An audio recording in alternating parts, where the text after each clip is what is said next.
Hello, I'm Bernard Hickey from Eurostoxx.co.nz and welcome to 90 at 9, brought to you in association with Bank of New Zealand.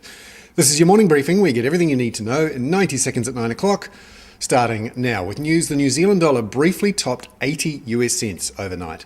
That was after figures showing Chinese growth of 8.9% in the December quarter from a year ago. Now, this was the slowest growth in China for 2.5 years, but still, it was 8.9%. It was actually better than forecast. This slowing in growth and the lack of a hard landing in China encouraged many, in part because it means the Chinese government is expected to ease monetary and fiscal policy to try and keep growth reasonably strong. And remember, China is the engine of economic growth, particularly in our part of the world right now. However, China's statistics boss says a slowdown is desirable. And you've got to remember, China's 5-year plan is for 7% growth on average over 5 years, and what they say, quality growth. Meanwhile, Chinese stocks rallied sharply, 4.2% on news of no hard landing in China.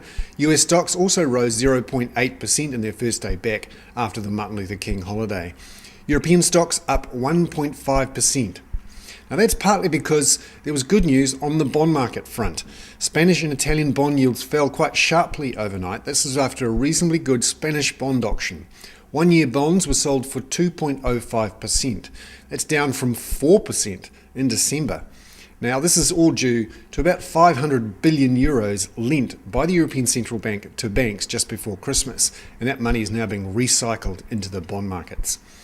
Back closer to home, the quarterly survey of business opinion from the New Zealand Institute of Economic Research showed a relatively weak business confidence. The NZIER now sees the official cash rate on hold until late 2013, with the remote chance of a contraction in the economy early this year.